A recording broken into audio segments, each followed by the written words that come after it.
love negotiating a good deal. Now be honest. Wave your hand if you just can't walk away from something that's on sale. Yeah, me too. I love negotiating, but I never stood a chance against Kong Fang Zen. Confucius say, beware of little sweet Chinese man who accepts American Express. Mr. Contest Chair, ladies and gentlemen, fellow bargain seekers, there I was, in a bustling market in Shanghai. I did not come to buy paintings. I was in search of the usual Asian treasures. You know, Prada, Gucci, Rolex. Then out of nowhere came a sweet little old Chinese man who seemed to be practicing his English. Hello, what is your name? Laura? Laura! Where do you come from? Texas? Texas! George Bush! You cowboy! Oh, everybody's a comedian, eh? Then he gets personal. How old are you?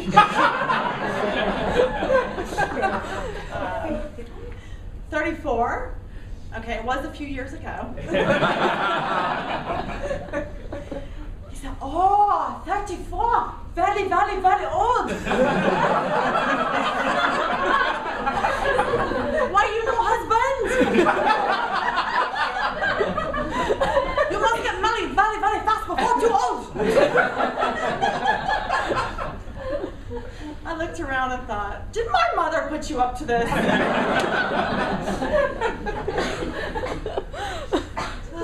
Then he lured me into his art gallery. I took one look around and I said, oh no, I'm so sorry, but they're too big. I can't carry. I'm just a little girl. He looked at me up and down and said, oh no. Oh, not Riddle. You are extra, extra large.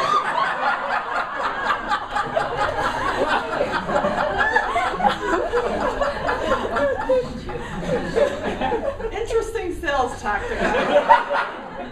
You better be talking about my height, not my hips. Then I decided to play along. He was keen on a good sport. I said, okay, how much for this one? And he said, he typed into his calculator, 2,000 yuan. That's a lot of money, by the way, guys. That's almost 200 pounds. I said, no, too expensive. Good for you, not good for me. As you can see, I started speaking Chinese. He said, no, very, very good price, very, very high quality. And then he pulled out a newspaper clipping of himself holding some awards for his art. And then he said, Rook, when had hair. We thought, man, this guy's good. He's supposed to learn that from the unsuspecting English tourist. Self-deprecating humor. Oh, so then I decided to pull out my favorite negotiating tactic when I'm in a foreign country. I looked at him straight in the eyes, I smiled, did my best Texas bellhead tilt, and said, "Wo I ni." Does anyone know what that means? I love you. That's right, Sally. I love you. Works every time. Not this time. He just looked at me and laughed and said, "Oh, you're very, very funny girl. Okay, I make extra special price for you. All right, I say 3,000 for 2. I just looked at him. Okay, I throw in his cousin for free. So I pulled out my wallet and showed him my second favorite negotiating tactic. Showed him that I only had 1,000 yuan. And he jumped back and said, "No, cannot. I sell you 1,000 today, tomorrow I'm out of business."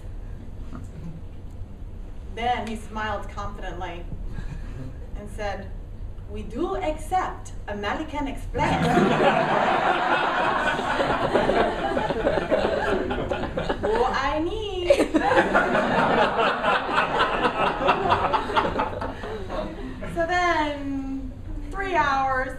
3,000 yuan later, I walked away with not one, not two, but 3 paintings that I never meant to buy.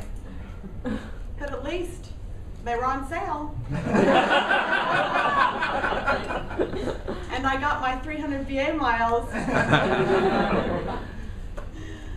So, ladies and gentlemen, fellow bargain seekers, for the bargain price of admission tonight, I'd like to share with you a few Chinese takeaways. Chopsticks away. First, engagement. Engage your audience with questions to build rapport.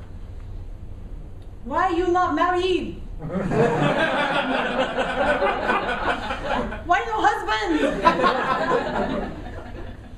Also, show insights to show your counterpart that you understand them and their needs. You extra large! And give some free advice. You must get married very, very fast before too old. Second, use humor.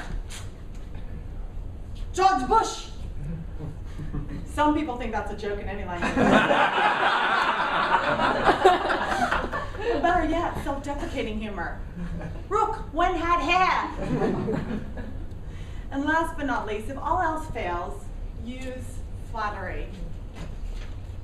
Speaking of that, where is our chief judge? Well, I need.